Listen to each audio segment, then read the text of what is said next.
নমস্কার বন্ধুরা, welcome back to my channel. আপনারা দেখছেন আরবি স্পেশাল কিচেন। আর আরবি স্পেশাল কিচেন মানেই যে কোনো রেসিপি খুব সহজভাবে বাড়িতে তৈরি করা। আমার চ্যানেলে এরকম দারুণ দারুণ রেসিপির আপডেট পাওয়ার জন্য এক্ষুনি আরবি স্পেশাল কিচেন চ্যানেলটা সাবস্ক্রাইব করে দিও আর পাশে থাকা বেল আইকনটা ক্লিক করে অল অপশনটাকে অ্যাক্টিভ করে দিও। আমার চ্যানেলে শেয়ার করা এরকম দারুণ দারুণ রেসিপির আপডেট সবার আগে তোমরা পেয়ে যাবে। আজকের রেসিপি চিকেন দো পেঁয়াজা। এই ডিশটা তোমরা সকলেই কম বেশি রেস্টুরেন্টে খেয়েছো, বাট আমি আজকে একদম ঘরোয়া পদ্ধতিতে আর খুব সহজভাবেই এই রেসিপিটা তোমাদেরকে তৈরি করে দেখাবো। আর এর টেস্ট হবে একেবারে রেস্টুরেন্টের মতো। আর এই রেসিপির সাথে থাকবে অনেক ধরনের টিপস, যেগুলো ফলো করলে তোমরাও বাড়িতে খুব সহজভাবে একেবারে রেস্টুরেন্টের স্টাইলে এই রেসিপিটা বানিয়ে নিতে পারবে। আর চিকেনগুলো হবে একদম নরম আর জুসি।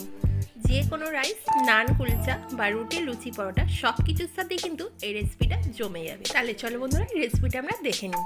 চিকেন দো পেঁয়াজা বানানোর জন্য আমি এখানে 1 কেজি চিকেন নিয়ে নিয়েছি। চিকেনগুলো আমি খুব ভালো করে জল দিয়ে ধুয়ে পরিষ্কার করে নিয়েছি। আর চিকেনগুলো আমি এখানে একটু বড় বড় পিস করে নিয়েছি, কারণ এই রেসিপিটা করার জন্য চিকেনগুলো একটু বড় বড় নিতে হবে। এখন আমি চিকেনটাকে একটু ম্যারিনেট করে নেবো। তার জন্য দিয়ে দিলাম 1/2 টেবিল চামচ হলুদ গুঁড়ো, তারপর দিয়ে দিলাম একদম সামান্য একটু কাশ্মীরি লঙ্কার গুঁড়ো, দিয়ে দিলাম একটা বড় চামচে 2 টেবিল চামচ সাদা তেল। এই রেসিপিটা করার জন্য আমি এখানে সাদা তেল ব্যবহার করলাম। সবার লাস্টে দিয়ে দিলাম একটা বড় সাইজের পাতিলেবুর রস। সব কিছু ইনগ্রিডিয়েন্টস দিয়ে দেওয়ার পর আমি এখানে হাত দিয়ে খুব ভালো করে এটাকে মাখিয়ে নেব।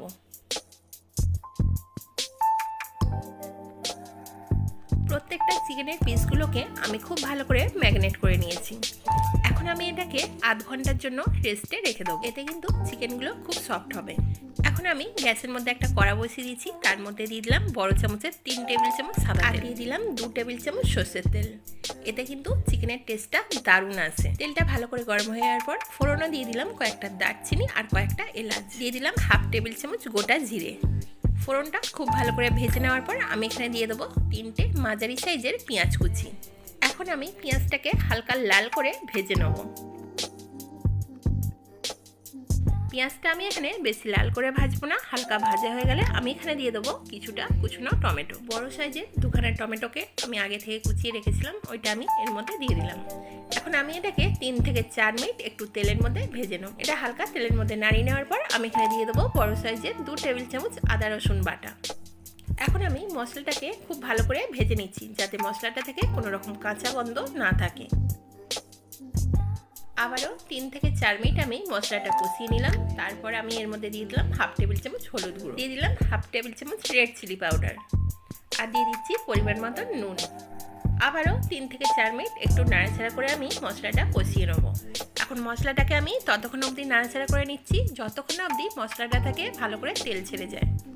তো দেখতে পাচ্ছ বন্ধুরা, এখন আমার মশলাটা থেকে খুব ভালো করে তেল ছেড়ে গেছে। এবার এর মধ্যে আমি দিয়ে দিচ্ছি ম্যারিনেট করে রাখা চিকেনটাকে আমি ভালো করে নাড়াচাড়া করে নিচ্ছি, যাতে মশলাটার সাথে চিকেনটা খুব ভালো করে মিশে যায়।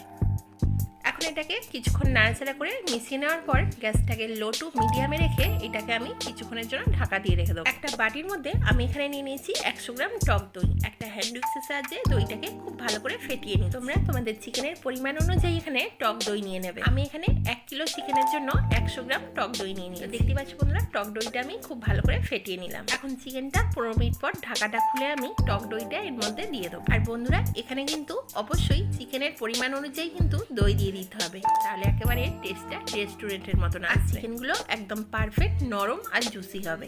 আশা করছি টিপসগুলো তোমরা বুঝতে পারছো। টিপসগুলো বুঝতে তোমাদের কোনো রকম অসুবিধা হচ্ছে না। আবারও আমি চিকেনটাকে 10 মিনিটের জন্য ঢাকা দিয়ে রেখে দিলাম। 10 মিনিট পর ঢাকাটা খুলে আবারও কিছুক্ষণ একটু নাড়াচাড়া করে নিচ্ছি। এখন কিন্তু আমার চিকেনটা 80% সিদ্ধ হয়ে গেছে। এখন আমি গ্যাসটাকে একদম লোতে করে দেবো। এখন আমি একটা প্লেটের মধ্যে নিয়ে নিয়েছি কিছুটা চেরে কাঁচা লঙ্কা, কিছুটা ক্যাপসিকাম, কিছুটা টমেটো আর কিছুটা পেঁয়াজ। সবগুলোকে আমি ডুমডুমো করে কেটে নিই। এখন গ্যাসের মধ্যে একটা প্যান বসিয়ে দিয়েছি। প্যানটা হালকা গরম হয়ে গেলে আমি এখানে বড় চামচের 2 টেবিল চামচ বাটার দিয়ে দিলাম। তবে তোমাদের হাতের কাছে যদি বাটার না থাকে তবে এর জায়গায় তোমরা ঘিও ব্যবহার করতে পারো। এখন আমি সবার প্রথমে দিয়ে দিলাম চেরা কাঁচা লঙ্কা। কাঁচা লঙ্কাটা আমি বাটারের মধ্যে হালকা এইভাবে ভেজে নিচ্ছি। এরপর দিয়ে দিচ্ছি ডুমো ডুমো করে কেটে রাখা ক্যাপসিকাম। তবে ক্যাপসিকামটা একেবারেই অপশনাল, তোমরা যদি ক্যাপসিকাম দিতে না চাও নাও দিতে পারো। আমার চিকেনের মধ্যে ক্যাপসিকামের স্মেলটা ভালো লাগে, তাই জন্য আমি এখানে ক্যাপসিকামটা অ্যাড করে দিই। এরপর দিয়ে দিলাম ডুমো ডুমো করে কেটে রাখা পেঁয়াজটা। আবারও আমি হালকা একটু নাড়াচাড়া করে নিচ্ছি। সবার লাস্টে দিয়ে দিলাম ডুমো ডুমো করে কেটে রাখা টমেটো। একে একে সবকিছু ইনগ্রিডিয়েন্টস দিয়ে দেওয়ার পর আমি এখানে সবকিছু একটু হালকা নাড়াচাড়া করে নিই। আচ্ছা, এখানে একটা কথা বলে রাখি, আমি এই সব সবজিগুলোকে হালকা একটু ভেজে নেবো। বেশিক্ষণ ভেজে নেওয়ার দরকার নেই, 2 থেকে 3 মিনিট একটু নাড়াচাড়া করে নিচ্ছি যাতে এই সবজিগুলো থেকে কাঁচা গন্ধটা চলে যায়। সবার লাস্টে আমি এখানে অ্যাড করে দিয়েছিলাম অল্প একটু নুন। এখন আমার এটা পুরোপুরি রেডি হয়ে গেছে। এখন ডাইরেক্টলি আমি এখানে চিকেনের মধ্যে এই সবজিগুলো সব দিয়ে দিচ্ছি। এখন এই সব কিছু দিয়ে দেওয়ার পর আমি এখানে 3 থেকে 4 মিনিট একটু নাড়াচাড়া করে নেবো। এই সময় কিন্তু গ্যাসের ফ্লেমটা লো টু মিডিয়ামে রাখতে হবে, বেশি হাই ফ্লেমে কিন্তু রাখা যাবে না, যেহেতু আমার চিকেনটা পুরোপুরি রেডি হয়ে গেছে। কিছুক্ষণ নাড়াচাড়া করে নেওয়ার পর চিকেনটা কিন্তু আমার এখন পুরোপুরি রেডি হয়ে গেছে। আমি এখানে নামাবার সময় দিয়ে দিলাম 1 টেবিল চামচ গরম মশলা গুঁড়ো। এখন আবারও ভালো করে একটু নাড়াচাড়া করে নিচ্ছি যাতে গরম মশলাটা চিকেনের সাথে খুব ভালো করে মিশে যায়। এখন আমার চিকেনটা পুরোপুরি রেডি হয়ে গেছে। একটা পাত্রের মধ্যে আমি সার্ভ করে নিচ্ছি। তো দেখতেই পেলে বন্ধুরা কতটা সহজভাবে আর কতটা কম উপকরণ দিয়ে আমি রেস্টুরেন্ট স্টাইলের চিকেন দো পেঁয়াজাটা রেডি করে ফেললাম। আমার সকল বন্ধুদের কাছে রিকোয়েস্ট ছিল এই রেসিপিটা একবার হলেও বাড়িতে ট্রাই করে দেখো। খুব কম সময়ের মধ্যেই কিন্তু এই রেসিপিটা বানিয়ে ফেলা যায় আর এর স্বাদ হয় মুখে লেগে থাকার মতো। তোমরা এখানে যে কোনো রাইস বা রুটি, লুচি, পরোটা, নান, কুলচা সব কিছুর সাথেই কিন্তু এই রেসিপিটা সার্ভ করতে পারো। আমি এখানে প্লেন রাইসের সাথে সার্ভ করে নিয়েছি। আর চিকেনটা তোমাদেরকে একটা ভেঙে দেখাচ্ছি যে চিকেনটা কতটা সফট, পারফেক্ট আর জুসি হয়েছে। তো দেখতেই পাচ্ছ বন্ধুরা চিকেনটা আমার কতটা নরম আর কতটা জুসি হয়েছে। আমি এই রেসিপির সাথে যে তোমাদেরকে টিপসগুলো দিয়েছি, এই টিপসগুলো যদি তোমরা ফলো করো তাহলে তোমরাও বাড়িতে একদম পারফেক্ট, নরম, জুসি, একেবারে রেস্টুরেন্ট স্টাইলের চিকেন দো পেঁয়াজাটা খুব সহজভাবেই তৈরি করে নিতে পারবে। তাহলে আজকের মতন এই পর্যন্তই। দেখা হচ্ছে আবার কোনো নিত্য নতুন রেসিপির সাথে। সবাই সুস্থ থেকো, ভালো থেকো।